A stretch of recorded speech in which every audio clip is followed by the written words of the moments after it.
Boa noite, pessoal. Meu nome é Mirela Kaila, está no ar mais um Outspod, podcast mais atípico desse Brasil, minha gente. Uma salva de palmas, bem.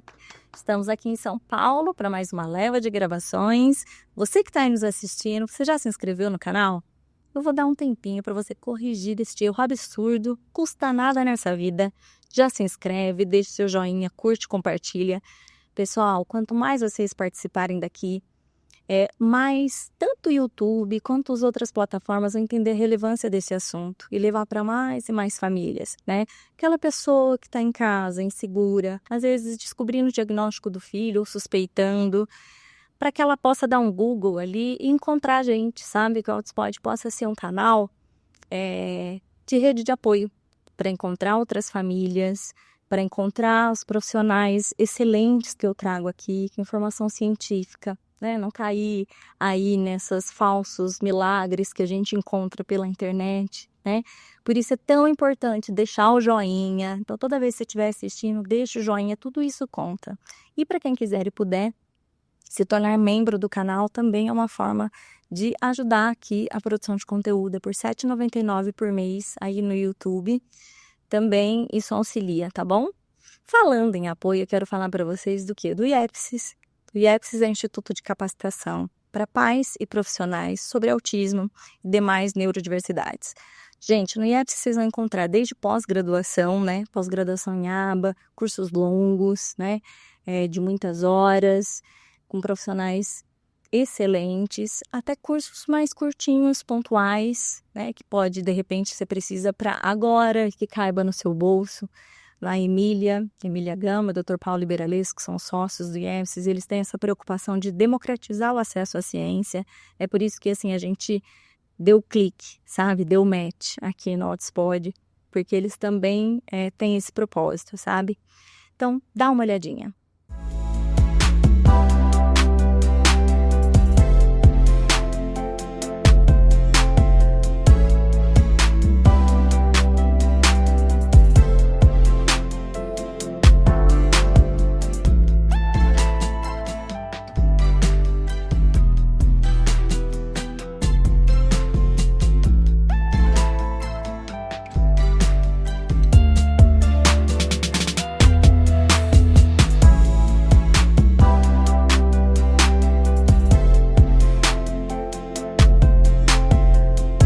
E é isso, não deixe de assistir. Ao longo do nosso bate-papo vai ficar passando o QR Code aqui para vocês acessarem a plataforma e entender qual curso é o melhor para você, qual cabe no seu bolso, qual cabe na fase que você está, né?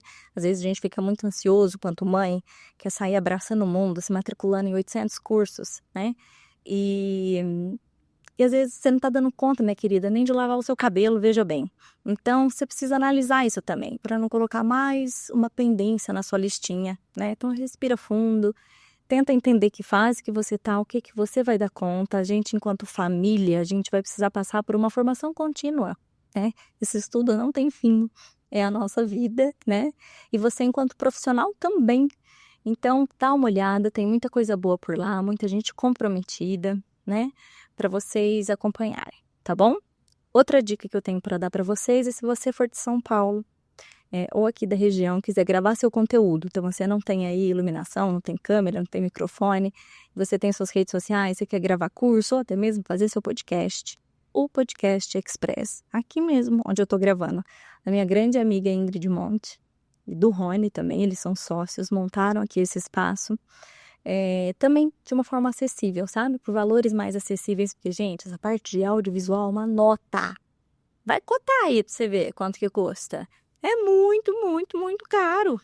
Então, a ideia deles foi fazer algo mais simples, compacto, que pudesse atender de forma assim, otimizar. Para otimizar, agora vamos ao tema de hoje, minha gente.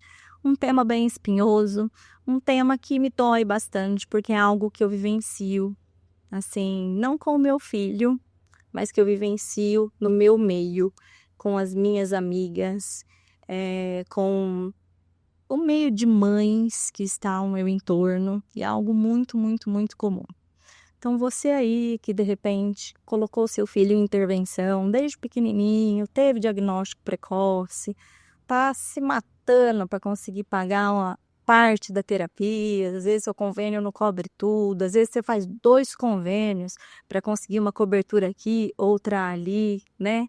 Enfim, tá dando seus corres, largou a sua profissão, se tornou terapeuta do seu filho, tá como AT dele, sendo supervisionada, mudou toda a sua vida, né? Gastando energia, dinheiro, tempo, cérebro do seu filho por anos. E tá aí, nessa luta, nessa luta, nessa luta. Naquela esperança o quê? Que melhore, né, gente? Porque terapia é para isso, intervenção é para isso, é para ter evolução. Não tem dessa. É para ter evolução. Senão você larga fazendo fotossíntese, vai ver TV, vai fazer qualquer coisa. É para evoluir. Não quer dizer que seja para evoluir igual o coleguinha, fazer comparação com a grama do vizinho. Não é sobre isso. Mas avaliando a sua criança, ela tem que evoluir, né? Então, uma intervenção que está sendo feita que não está tendo evolução, às vezes até mesmo apresentando regressão, pera lá, isso é um sinal vermelho gigantesco. Isso tem que ser conversado com a equipe, com o médico, isso pode ser tanta coisa. Ou intervenção que não está legal, uma comorbidade que até então não tinha se identificado e agora está demonstrando sintomas, né? Pode ser uma questão fisiológica de saúde, não é para ficar moscando, empurrando na barriga 1 ano sem ver nenhuma melhora. Isso é um absurdo. Isso é desonesto da parte dos profissionais que deixam chegar nesse ponto. Que a família, eu não culpo. A família é leiga. A gente acredita, né? A gente bota fé que entregou nas mãos de quem, sei lá, prometeu, né? E aí muitos colocam na culpa do autismo. Porque o autismo é assim mesmo. Porque o seu filho tem isso, enfim. Como se aquilo fosse o máximo de capacidade do seu filho. Gente, desacredite nisso, tá? Isso aí é migué da pior espécie, tá? Então, se você tá nessa, de estar lá, na luta, e de repente lá pelos 7, 8, 9 aninhos, você começa a vivenciar comportamentos agressivos do seu filho. Uma piora exponencial do comportamento dele. Sabe? Às vezes autolesivo, às vezes heteroagressivo, gritarias, xingamentos se forem crianças que são verbais. Às vezes aquela criança ainda não é verbal, não estabeleceu uma forma efetiva de comunicação, então ela começa a ter um monte de comportamentos inadequados, e aí pensa comigo, não é mais aquele pinguinho, né, que a gente consegue segurar ali com as mãos, no colo, no abraço. Por quê? Porque às vezes já é uma baita de uma criança grandona, a avó já não consegue com aquela criança, às vezes a mãe é franzininha, tipo eu, que sou micro, né? Meu filho é gigante, e aí a gente realmente começa a ter um problema. O que pode ser isso? Então, a criança, né, de 6 anos para frente, que estava em intervenção, que sempre esteve em intervenção, começa a ter comportamentos agressivos.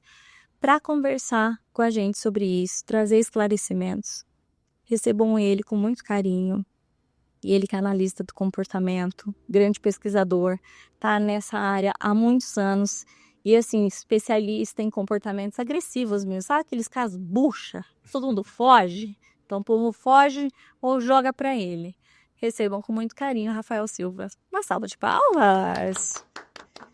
Obrigado, Mirela. Obrigado pelo convite. É um enorme prazer estar aqui, conversar com você. Ainda mais sobre um tema espinhoso, como você falou, um tema difícil, mas que ao mesmo tempo é comum, né? Você que está entre mães aí sabe que isso acontece com alguma frequência. Então, muito obrigado por eu poder, de alguma forma, compartilhar o que eu vivi até agora em minha experiência profissional, tentar de alguma forma dar alguma luz para alguém, né? Acho que se a gente alcançar uma pessoazinha e conseguir dar alguma ideia, alguma estratégia ou algum caminho, algum lugar para você olhar e tentar chegar lá, acho que já vai fazer a diferença. Então, muito obrigado. Eu que agradeço. Você disse que trabalhou muito com essa faixa etária aí dos 6 aos 12 anos de idade, com esse tipo de comportamentos agressivos, disruptivos. Por que você acha que, de repente, eles apareçam bastante nessa faixa? Sim. Eu não acho que apareça nessa faixa. Eu acho que eles se tornam mais importantes, se tornam mais graves nessa faixa. Eu acho que você, um pouco na sua introdução, falou disso, né? A criança pequenininha, às vezes ela tem ali um rompante, tem ali uma birra, uma crise, tem um tapinha, tem um choro, você consegue lidar com aquilo melhor. Conforme ele vai crescendo, o tapinha não é mais um tapinha, né? É um tapão. Né? Se é um autolesivo, também não é um puxãozinho. É um puxãozão de cabelo, é uma mordida que deixa uma marca. Então, esses comportamentos eles passam a ter uma intensidade maior. Por que, né, que eles podem aparecer também mais frequentemente nessa idade ou mais intenso? Porque tem uma história por trás desse comportamento, tá certo? Se o comportamento existe, é porque esse comportamento ele tem uma história de reforço. Esse comportamento, ele, de alguma forma, agressivo, ele foi beneficiado, podemos dizer assim.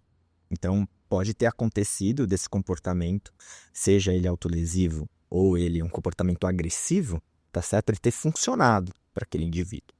Mesmo que o indivíduo não perceba isso, mesmo que a família não perceba. Então, o comportamento foi fortalecido nessa história aí de vida. Eu sempre gosto de falar que o comportamento agressivo, ele é fortalecido, ele é reforçado nas condições mais comuns do dia a dia. Não é aquilo, eu vou dar atenção para o comportamento agressivo. Ou ele está chorando, eu vou dar o celular para ele de propósito. Não, são nas pequenas coisas do dia a dia mais comum que esses comportamentos podem ser seguidos de consequências que vão fazer com que ele aconteça mais, entendeu? Então, existe uma história de reforçamento do comportamento. Então, o comportamento às vezes recebeu atenção, às vezes ele conseguiu se livrar do que ele não queria fazer, tá certo? Com este comportamento. Então, fala, o menino tá numa boa, ele fala, vamos tomar banho. Ele, não quero, não sei o que. Então, tudo bem, vamos tomar banho quando seu pai chegar. Só esse não, tudo bem, ele já serviu para afastar ou para adiar um pouco o banho. Então, tá vendo que é uma coisa muito do dia a dia, né? Algo bem bloqueal, sutil. Não é algo, né? Não é algo planejado e é sempre por parte da família, da escola, na melhor das intenções. Falar, ele gosta de tomar banho com o pai, então vai tomar banho com o pai depois. Mas é uma pequena interação diante de um comportamento, já que a gente pode chamar de não apropriado, né, de gritar e falar que não quero, mas ele teve uma consequência que foi adiar o banho, então acaba funcionando. Então, esse comportamento ele vai ter uma história, né, conforme a criança vai crescendo, a história de vida dela, e eles podem ir se fortalecendo de alguma forma. E pode ser que a forma dele, a pior forma do comportamento, que era um gritinho, que depois virou um puxão de cabelo, que depois virou uma mordida, ela também pode ir sendo favorecida, né? Porque eu não sou pai, você é mãe, você sabe muito mais do que eu, mas que em determinadas situações a família cede diante de comportamentos difíceis. Sim, sim. Porque não dá pra continuar ali. Ou ele tá berrando, pode se machucar, ou pode estar vindo pra cima de mim e tudo mais, e a família cede. E eu entendo isso, trabalho com isso há muito tempo. A questão é que muitas vezes quando cede no comportamento mais difícil, esse comportamento ele acaba sendo selecionado. Ele fica como estabelecido. Então, a criança, ela não pensa, olha, eu vou me bater para conseguir o que eu quero, eu vou para cima da minha mãe para conseguir o que eu quero. Ela muitas vezes não tem essa consciência, não tem esse planejamento. Nós somos feitos assim, né? As coisas que funcionaram para a gente acaba repetindo, né? Então, esse comportamento ele foi favorecido. Então, aconteceu por um motivo de segurança ou por um motivo social. Ali, estava na rua, estava no shopping, estava no restaurante, eu vou ceder, lógico, para não continuar essa situação aqui super desagradável, difícil, ou alguém pode se machucar. Mas acontece que o comportamento vai ser selecionado, entendeu? Vai ter um efeito nesse comportamento. E o efeito desse comportamento não é ali na hora, né? Na hora resolve a situação, né? Isso. Ele para. Sim. O efeito do comportamento é posterior, né? Ele acaba sendo fortalecido, né? Então, por que esses comportamentos podem acontecer mais nessas idades aí de 7, 8, 9, por conta dessa história de reforçamento e por conta de falhas, muitas vezes aí na intervenção, se é que o indivíduo teve alguma intervenção, em conseguir selecionar objetivos que dariam conta, né, tanto dos déficits de comunicação, quanto dos déficits de comportamento social, de conseguir esperar, por exemplo, que é algo muito difícil, né? Hoje em dia, difícil para nós, né? Sim. Difícil para todo mundo. Conseguir esperar e conseguir se comunicar de uma maneira bem funcional e apropriada, né? Então, os buraquinhos no repertório somado à história de vida, em que muitas vezes, né, como eu sempre falo, né, a história de vida, na melhor da intenção, a mãe fala, não, vai tomar banho depois, ou acaba cedendo diante de um comportamento mais difícil também, para proteção, às vezes, do próprio filho, né, para ele não se machucar, né, e parar aquele comportamento que é horrível, na melhor das intenções, é a mãe querendo proteger o filho. E esses comportamentos acabam sendo selecionados e fortalecidos. Então, não dá para colocar uma causa, sabe? É uma série de fatores que combinam e que convergem, né? Para nessa idade esses comportamentos estarem mais salientes, podemos dizer assim, né? Fora o crescimento da criança, como eu também falei. Eu penso que do que eu vejo, assim, muito comum de eu encontrar crianças nessa faixa de 7 anos que estiveram em intervenção a vida toda e não se comunicam minimamente. E eu não estou dizendo sobre a fala, viu, pessoal? Porque muitas vezes aquela criança ainda não fala mesmo. E não é esperado isso dela, porque ela está dentro do desenvolvimento dela e talvez ela não vá falar, tá? O que eu estou dizendo é de se comunicar.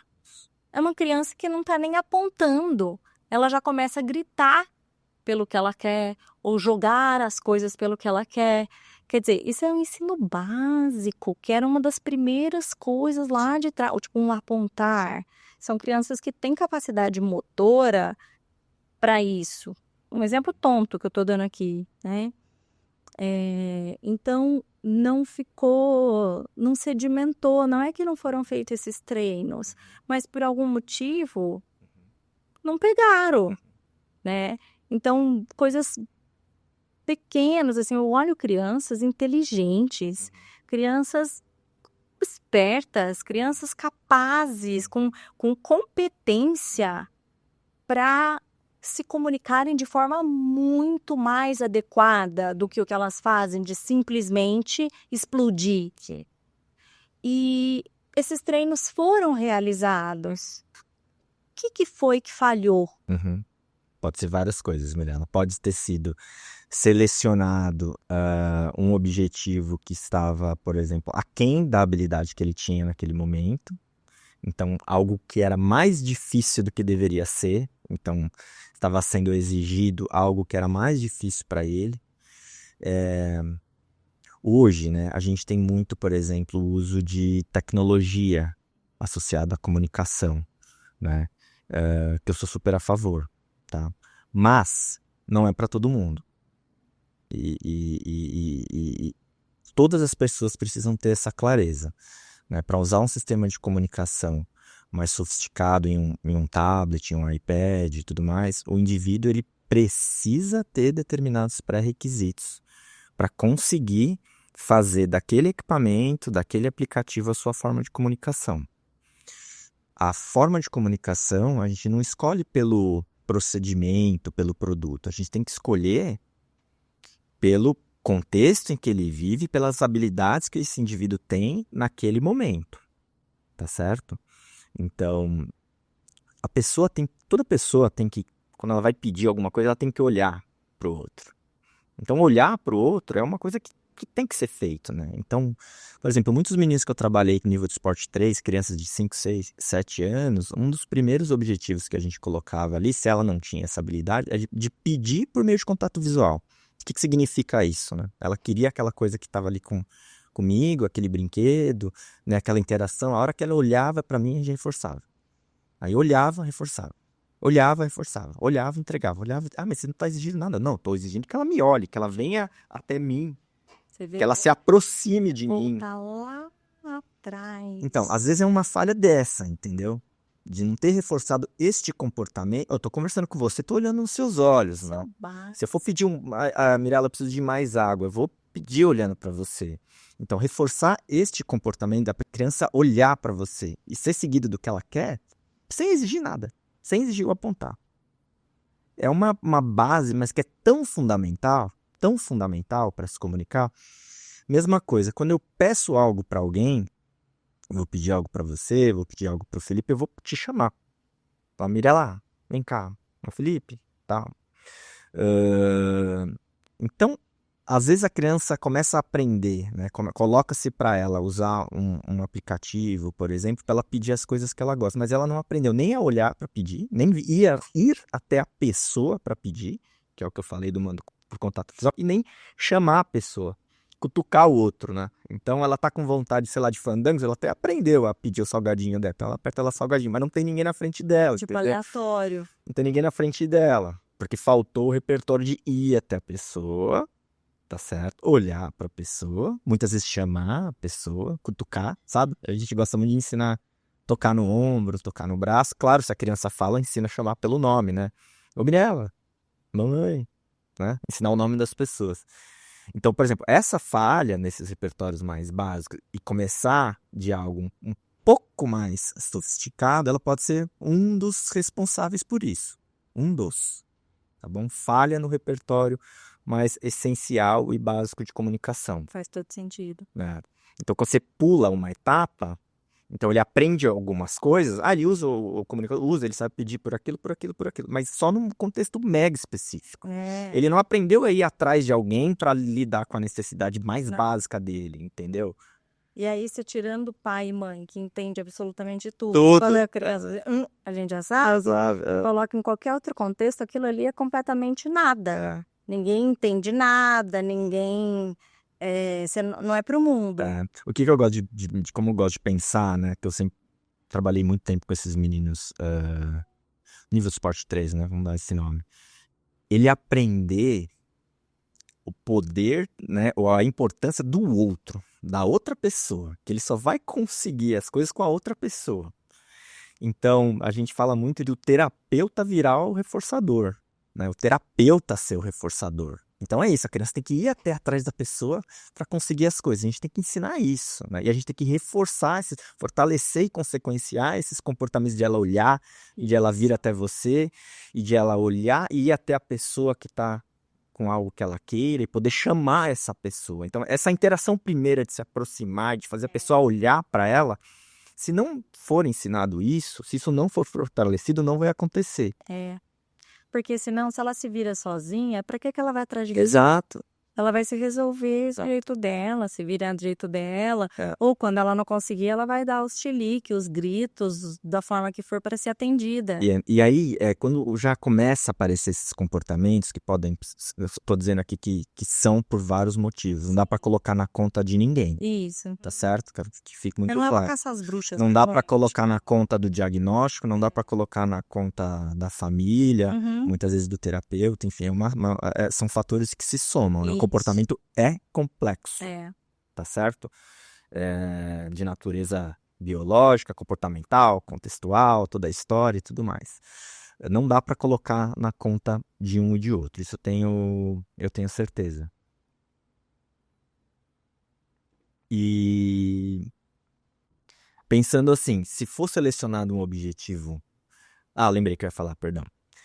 Uma das coisas que pode acontecer, esse comportamento já começa a aparecer, Mirella, então já tem o grito, já tem um comportamento agressivo ali, pode ocorrer de a família, para evitar essa situação difícil, começar a dar as coisas que esse indivíduo gosta e que ele precisa, de acordo com o tempo sempre. Então ele está sempre recebendo as coisas que ele, tudo no horário certinho, ali tem a comidinha, aí vem, Já se antecipa. aí vem, começa a antecipar tudo. E você vê que a família começa a ficar totalmente sob controle do tempo e de se antecipar para evitar qualquer tipo de comportamento, qualquer sinal de desconforto do filho, tá? Como mãe, eu não acho que isso é errado, entendeu? A mãe tá ali, que filho que tem. Isso, nós só estamos falando aqui, não é sobre julgar. Exatamente. É sobre analisar. Exatamente. Então, analisar causas, antecedentes, a gente entender, para depois se pensar em solução. Exatamente. E de forma nua e crua, de novo, sem caça as bruxas. É culpa disso e daquilo. Não, fatos. Vamos analisar fatos. Eu tô falando de comportamento. Né? Nós somos feitos assim. Então, por exemplo, se para evitar isso, que é algo que é muito difícil para essa família, então fica sempre nessa de antecipar, o que acontece para o comportamento do indivíduo, da criança, podemos dizer assim, de 6, 7, 8?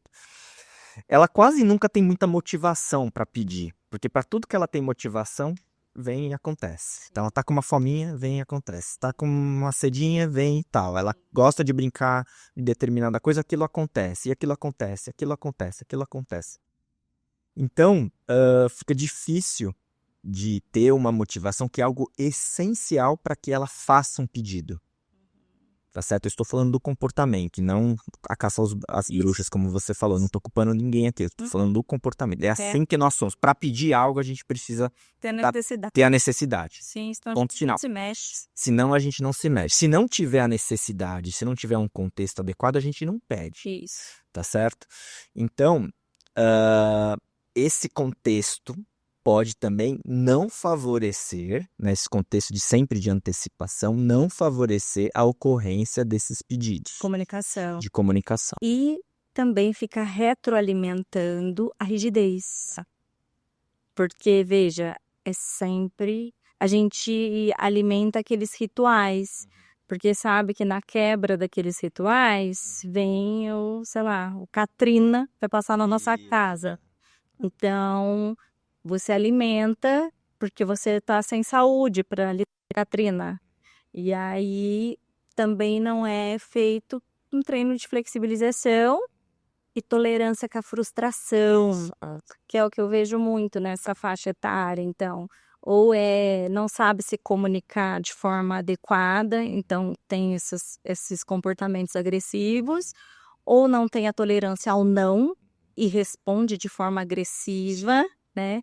E uma rigidez absolutamente excessiva, também esses quebras de padrões e responde de forma muito agressiva. Perfeito, perfeito. Então, é tudo uma engrenagem, né? Eu lembro muito, assim, eu lidei com muita coisa, assim, do Arthur, de todas essas questões, assim, né? E tem até uma história que já é até batida aqui no canal. Teve uma época que o Arthur... Eu vivia aprisionada, quer dizer, eu criava soluções, tipo assim, estratégias para lidar com uma coisa do Arthur, depois eu ficava refém da estratégia que eu criei, né? E aí depois eu tinha que criar outra e tal. Então, na época que ele ficava, sei lá, enrolando para tomar banho, enrolando para se trocar para ir para a escola, enrolando para não sei o que, não. Como o Arthur é muito competitivo, então eu criei um negócio de quero ver quem chega primeiro. É, sim, tá. Legal, foi ótimo, por, sei lá, 2 semanas. Daí nisso virou um negócio que, tipo, e aí eu sempre tinha que deixar ele ganhar, Sim. né? Então aí já partimos para uma outra parte, não pode ganhar sempre, Exato. né? Então aí eu tinha que escolher. E aí nessas questões, a gente teve um problema com ele com campainha. Então tinha a campainha da casa da minha mãe e a campainha da clínica. Que ele tinha que descer correndo e ele tinha que apertar a campainha. Ah, sim. Né? Ah, se não fosse ele a apertar a campainha. Katrina. Total. E aí isso virou objeto também de flexibilização. Virou uma questão, né, de entrar ali em intervenção para flexibilizar isso, porque eu fiquei refém de campainhas, no sentido de que muitas vezes já nem dependia de mim. Vamos supor, começava a segunda-feira, e eu ia levar ele na terapia, eu não ia começar a segundona apertando a campainha. Tá bom, essa campainha do primeiro horário do dia é do Arthur, né? Sou obrigada, tudo bem. Só que aí eu chegava na entrada da clínica e desceu outra criança primeiro, e a criança apertou. Sim. E aí o Katrina chegou. Difícil. E aí é isso, o mundo é isso, né? Então aí você tem que lidar. E eu lembro até hoje, um dia... cansativo pra caramba, na época que o Arthur tinha sido pós-pandemia, ele tinha retornado à escola, porque na pandemia eu também fiquei com o AT dele, então eu que aplicava em casa as terapias e tal, mas aí depois ele já tinha retornado às clínicas, então eram umas semanas, assim, ainda de adaptação, porque ele tava com uma agendinha de CEO de empresa. Sim. Tô acordando muito cedo, terapia a manhã inteira, aquela correria do almoço, já levando, trocando no meio do caminho para levar para a escola, né? Depois da escola, ele tinha, sei lá, o judô, o kung fu, já chegando tarde com a burra na casa da minha mãe. E aí de noite eu cheguei, assim, descendo com a mochila, descendo com os brinquedos e apertei a campainha. Eu apertei, eu falei, sabe? Eu não queria ter apertado essa hora da noite, entendeu? Eu não ia brigar por aquela campanha. Sim. Aí começou. Aí já vem minha mãe lá de dentro, que ele gritando, né? Eu tinha que apertar a campainha, eu não sei o que, não. E aí ele entrava num looping que não adiantava, por exemplo, eu deixar, falar, não, vai lá, filho, desculpa, aperta você. Não, tinha que voltar todo um percurso, porque não é lógico, né? Então era como se a gente tivesse que zerar lá de trás para começar tudo de novo, para que ele chegasse, descesse, apertasse a campainha. Não ia fazer isso. Não tem condição nenhuma. E aí minha mãe lá de dentro, por que você foi apertar a campainha uma hora dessa? Você sabe que o menino... Falei, eu não planejei, mãe. Pode respirar, Rafa. Como eu respirar? Calma. Toma mais água. Você precisa sair. Respira. Segurando a tosse aí. Ai, péssimo segurar tosse. Não faça isso. Não segure tosse. Respira, respira. Não. Segurar a tosse é o pior, porque da hora que ela vem, a hora que ela vem por todos os, assim, né? Tipo assim, ela vem no nariz, a orelha, no olho, tudo. Imagina. Tá tudo bem? Tá com água aí? Botar mais água. Deixa a voz voltar, ó. Tá, fica aí, não precisa falar. Mas se você sair pra ir ao banheiro, você sai. Se ele não for falar, você só pega e sai. Enfim. E aí eu sei que o que você apertou agora? Mas eu também não queria ter apertado essa campainha agora. Eu também tava super cansada, enfim. Bom, e foi um caos. O Arthur desregulou em absolutamente. A minha preocupação era só assim, vamos colocar ele pra dentro de casa, porque era de noite, a gente tava na rua, né? Então vamos entrar, né? E ele naquele looping que tinha que voltar, começar de novo, tem que voltar, começar de novo, tem, tipo assim, totalmente ilógico, né? E aí minha mãe e meu pai não conseguem, também tinham que se meter. Aí eu pus meu pai e minha mãe de castigo no quarto, que eu uso assim, né?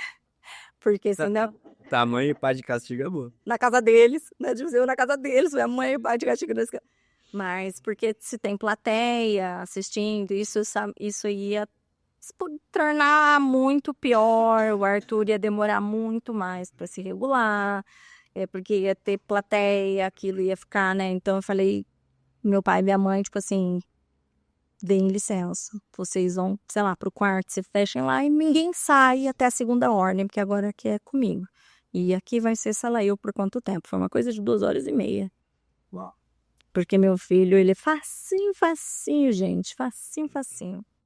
E de descontrole, de gritaria, de não sei o que, nananã e tal.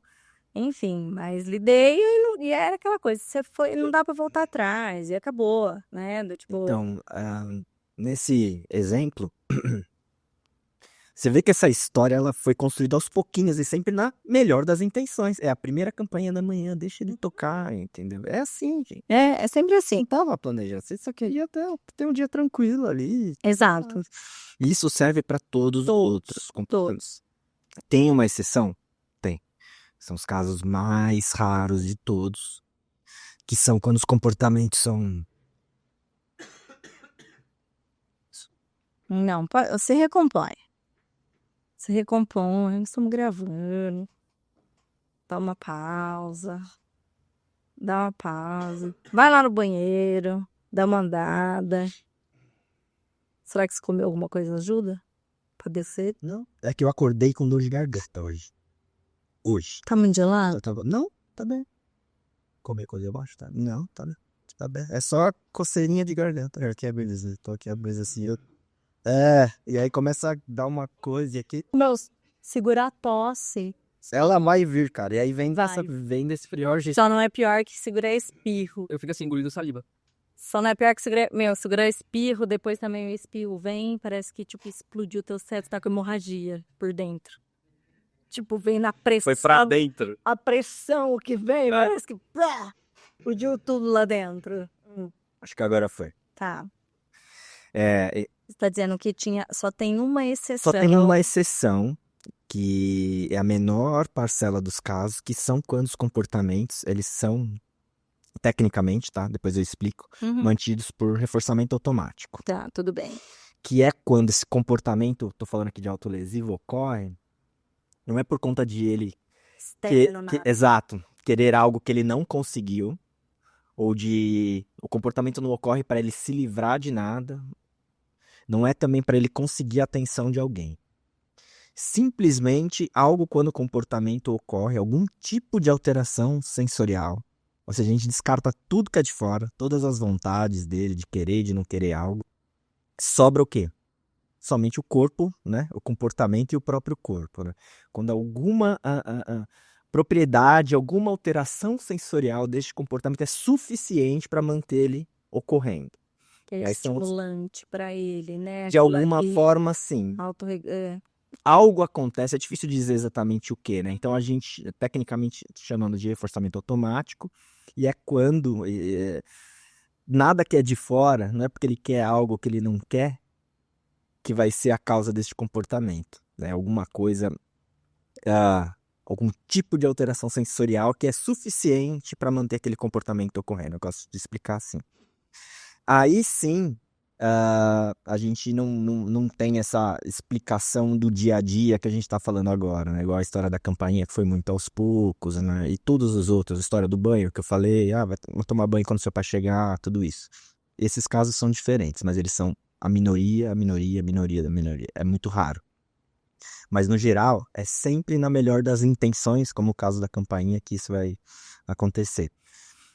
Eu vou voltar lá naquela sua pergunta, né? Por que isso acontece? Uma outra questão que eu vejo que é comum é a falta de ensinar a criança, né, geralmente, a dizer que não quer alguma coisa. Eu vejo muito,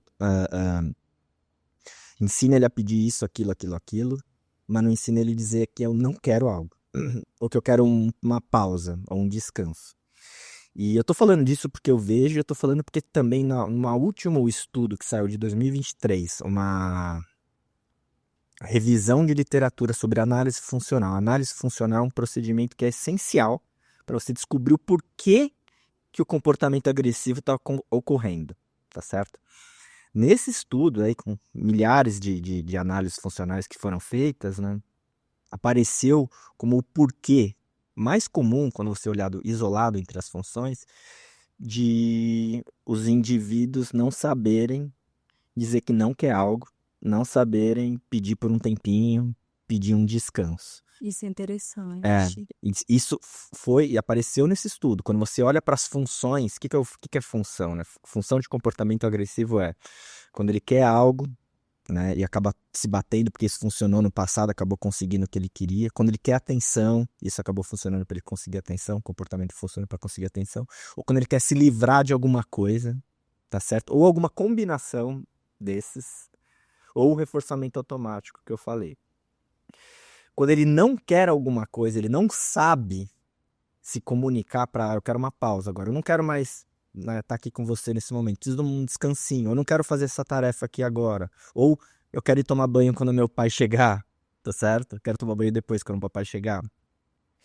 Conseguir evitar alguma coisa, atrasar ou eliminar alguma coisa por meio da comunicação é uma das maiores falhas, isso aparece mesmo nesses estudos aí de ponta.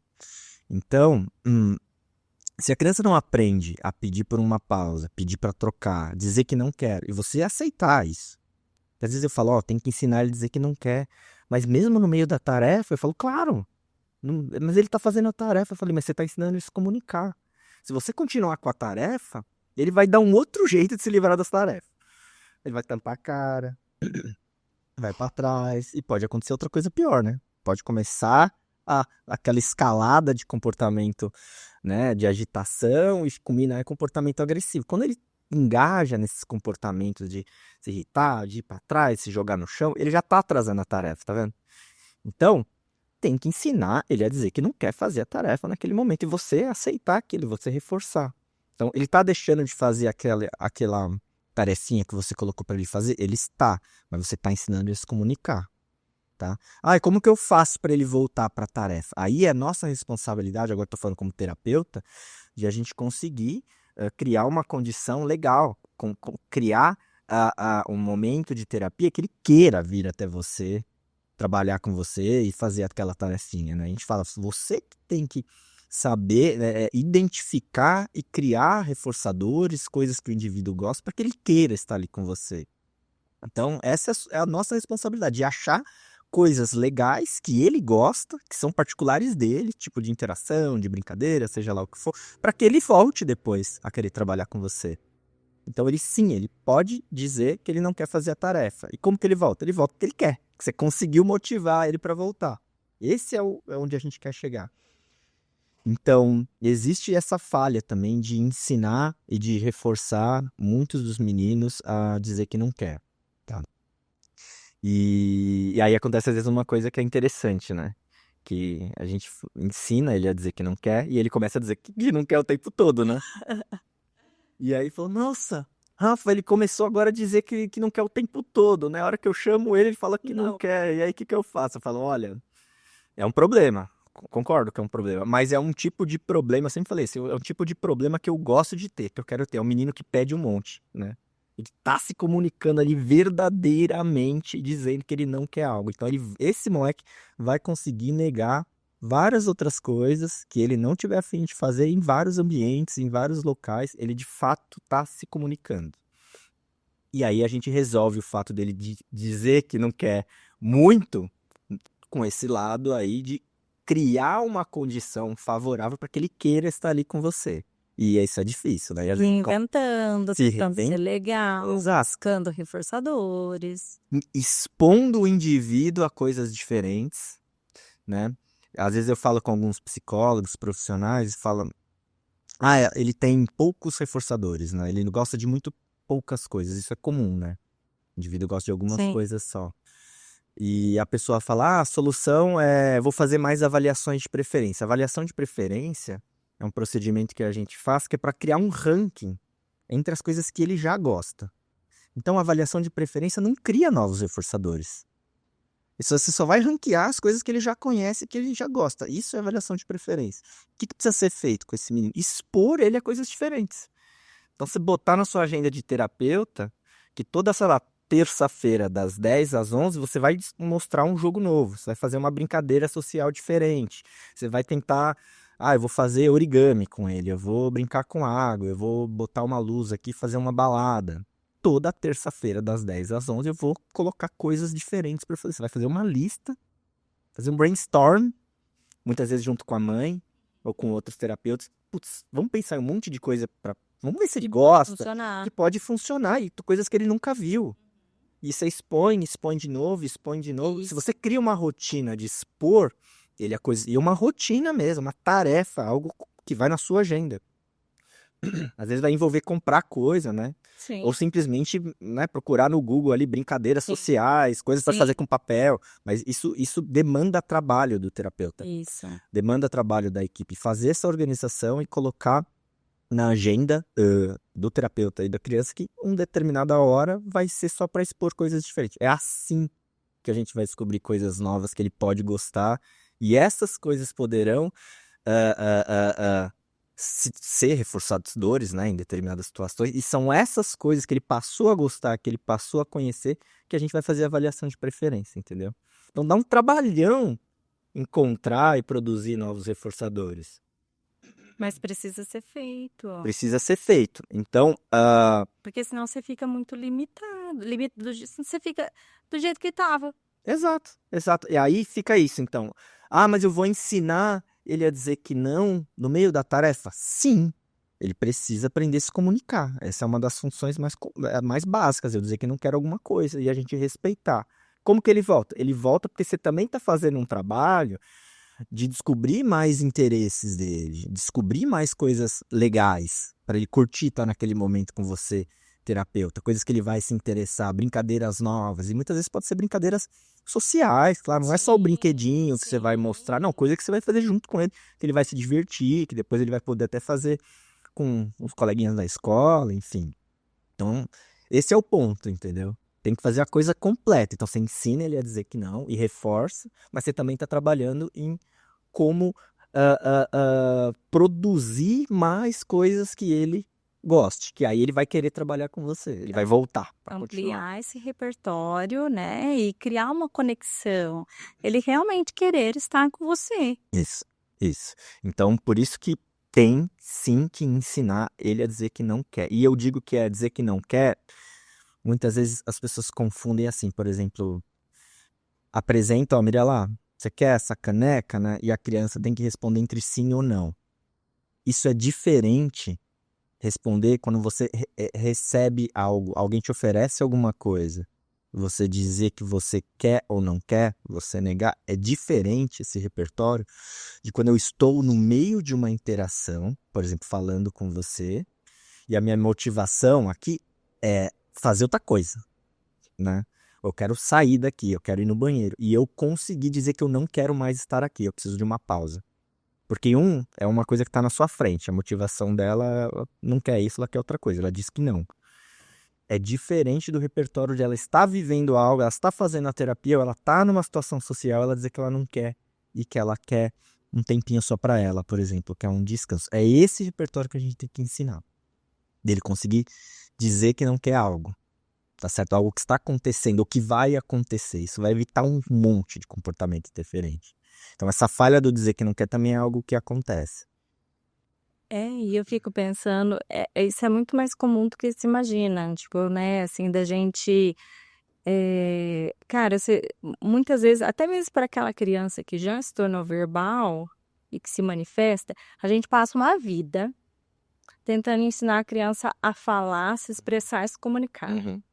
E aí, a hora que ela se expressa, a gente ignora e fica nessa de demanda dada, demanda cumprida. Então. É um contrassenso. É um desrespeito em absoluto. Um desrespeito. Porque eu já vivenciei isso muito com meu filho, né? Então, poxa, o menino tá expressando de forma adequada, verbalmente, sem quebrar as coisas, sem brigar. Não quero, não tô gostando. Tá chato, que ele nesse grau. Mas tá chato, eu não quero fazer isso. Não, mas o combinado é fazer. Se você não fizer, aí você não vai fazer tal coisa. Cara, isso é chantagem. Você tá de sacanagem comigo? É complicado. Sabe, assim? Então, os profissionais estão muito... não estão capacitados, né, Rafa? Pessoal muito cru. E é difícil porque ao mesmo tempo que nós temos que ouvir a voz dessa criança, quando ela dizer que não quer, e a gente reforçar, porque a gente está ensinando ela a se comunicar, a gente também tem que conseguir ensinar ela a seguir as instruções, né? Fazer o que tem que ser feito, porque vai ser importante para ela, que ela vai conquistar coisas legais no futuro, vai aprender, E a gente também vai ter que passar a negar também algumas vezes quando ela pede, né? Que é fundamental. Então Equilíbrio. é equilíbrio. Tem que ter um equilíbrio. E uma leitura mais até do que isso, de naquela fase, qual é em hierarquia, o que é mais importante para a criança. Exato. Entendeu? Então, naquela fase, se ela já cumpre as demandas, a questão não é essa, ela finaliza as coisas. Então, sei lá, vai ser a forma de se expressar.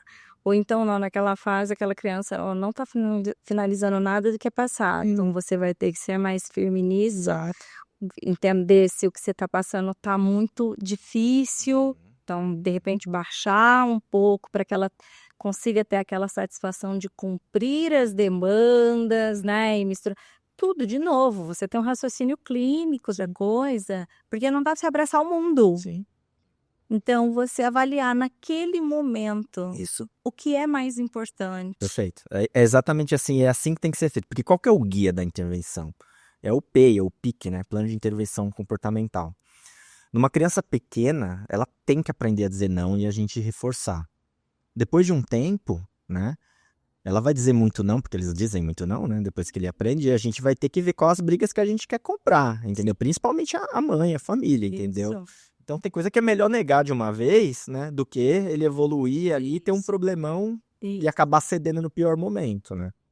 Então, a criança mais velha que já diz esse não, tem que saber dosar, né? Que briga que você quer comprar. E ele vai ter que aprender, assim como eu e você e todos nós temos que aprender a ouvir não e lidar bem com o não, né? Exato. E é vivenciando essa experiência, né, de você pedir algo e não poder ter isso várias vezes na sua vida que a gente começa a aceitar isso melhor, né?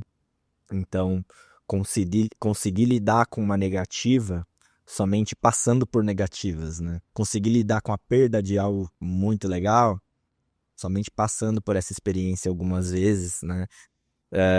Que isso vai ser mais fácil, né, para o indivíduo.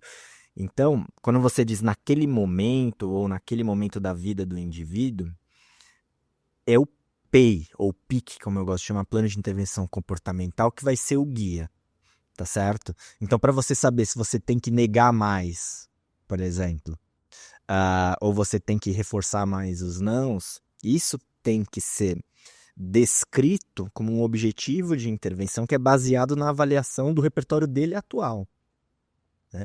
A gente sempre compara o indivíduo com ele mesmo. Então, esses momentos de você reforçar mais ou reforçar menos, expor mais a negativas e tudo mais, todo esse fio condutor vai ser sempre qual? As habilidades que ele tem naquele momento, que são aí descritos objetivos para que ele consiga dar sempre um passinho à frente. Então vai ser sempre o PEI que vai dizer, né, se a gente vai ter que ensinar ou não agora, ou se ele vai ter que completar as tarefas até o fim, tá? Primeiro, tem que garantir toda a parte de comunicação que é mais essencial. Dizer que não, pedir o que quer, pedir por atenção, pedir por ajuda e conseguir aí a aceitar as negativas também. Geralmente isso é feito meio junto, né? Então primeiro a gente reforça o pedido, reforça, depois a gente já começa a atrasar um pouco o pedido de propósito. Ah, beleza, que legal que você quer isso e tal. Dá uma, tá, espera um pouco e aí reforça. Tá? Que você vai aumentando a tolerância, a latência ali entre, né, o pedido e você cumprir. Dizer o pedido. Isso. E às vezes para um menino com, né, um indivíduo com menor repertório, a gente ajuda ele a entender que o que ele pediu ele vai ter, às vezes com um timer, às vezes colocando uma tarefinha ali. Então ele pediu bonitinho, falou, legal, então encaixa isso aqui, por exemplo. Vamos dando um exemplo qualquer. Depois que ele terminou aqui, ó, beleza. Então você começa a atrasar a entrega desse reforçador aos poucos. O menino que pede muito para sair, né, para terminar a tarefa, né, quando ele já aprendeu e nós estamos comemorando que ele já aprendeu, só que ele está pedindo toda hora, às vezes a gente faz um tipo de combinado com imagens. Ó, você pode pedir 3 ou 4 descansos por hora. E aí ele tem que se virar com aquelas figuras de descanso dele. Se ele pedir todos nos primeiros 5 minutos, Depois. Ele vai ter que continuar ali, entendeu? E aí você já começa a ensinar ele a ter um pouco de autocontrole, entendeu? Putz, se eu gastar todas as minhas fichas agora, depois eu vou ficar um tempão sem descanso. Então tem várias formas com suportes visuais, de tempo, de figuras, que a gente vai dando suporte, né, para o indivíduo entender que ele sim, ele vai ter o que ele quer, mas vai ser um pouquinho depois, um pouquinho depois. E uma outra coisa que é associada a isso, que, por exemplo, negar alguma coisa não significa que ele não vai ter acesso a nada, né? Então a gente precisa ensinar também, isso é bem difícil, tá, Mirella? Tipo, ele, por exemplo, o menino é doido para ir na padaria lá fazer um lanchinho especial e ele conseguiu, né? Pediu bonito, poderia ir, só que na hora de ir uma chuva lascada, não dá para ir. Ele vai ter que lidar com aquela frustração que é muito difícil. O que a gente tem que fazer? Tentar oferecer outras alternativas que sejam viáveis, né? E ajudar esse indivíduo a engajar nisso, né? Então, toda negativa, ela pode ter alguma alternativa. Não vai ser a mais legal do mundo? Putz, não vai. Mas a gente tem que tentar ensinar e dar suporte e ajudar para o indivíduo engajar nessa outra alternativa que pode ser legal também. Putz, não dá para ir na padaria agora porque tá chovendo. Se a gente fizer uma pipoca e fazer um cineminha aqui, o que você acha? E amanhã, quando tiver sem chuva, a gente vai lá. Então, pensar em alternativas que sejam viáveis e sempre expor o indivíduo diante de uma negativa e qual que são as alternativas. Porque só falar não e deixar no vácuo... Não adianta. Dá dó, assim, de, poxa, como que ele desova aquela frustração? Porque você sabe que a partir do não vai vir a frustração. Lógico. Então, você tem que ter um plano de de manejo ali daquilo, assim, de dar alternativas do que, olha, eu sei que você quer isso, não é possível, ou mesmo quando você vai negar, Exato. né? Eu quero meu tablet agora. Uhum. Então, tipo, e você já fez um combinado, ele já usou o máximo de vezes que poderia, por exemplo. Então, você sabe que vai vir o Katrina. Não adianta você só falar não e largar e vai de lá. Não adianta. Não é assim, né, Rafa? Inclusive, isso é feito, né? Igual a gente tá falando de expor a frustração de modo planejado. Acho que esse é o tema aqui. Você combina com ele, ó. Você vai ter 1 hora de tablet de noite. Depois de 1 hora de tablet, o que a gente vai fazer? Claro, se a família tiver, a mãe geralmente, né, tiver disponibilidade de tempo, ó, filho, você não vai ter o tablet nessa 1 hora, mas a gente vai brincar de cabaninha, sei lá. Pensando que se a mãe tiver disponibilidade, nem todas terão, que vão estar fazendo outras atividades. Mas o ponto é, fazer um planejamento já junto com o filho, ou com o paciente, né, se a gente vai falando de um terapeuta, do que pode acontecer e que vai ser legal também na hora que acabar o tablet. Pra dar aquela amenizada. Pra dar aquela amenizada. Porque senão é muito cruel, né? Exato. E você prepara ele, fala, putz, vai acabar. Em algum momento eu não vou poder ter mais. Mas eu sei que você já antecipa que vai ter a disponibilidade de algumas outras coisas. Né? Então esse é um jeito de você frustrar com cuidado, entendeu? O morde-a-sopra. É isso. É isso. E conseguir fazer isso de modo sistemático e frequente, você vai preparando ele para as frustrações ali do dia a dia e da vidinha dele. Então tem que expor, mas tem que exponha de um jeito mais planejado. Por isso que é tão importante isso que você falou, de não só fazer avaliação de preferência, de fazer uma ampliação, né, desse rol de preferências, porque você precisa ampliar a quantidade de possibilidades que você vai ter para utilizar de cartas na manga, porque senão te faltam, você já é muito restrito. Exato. E o que ele tem? Se ele tem o tablet aqui,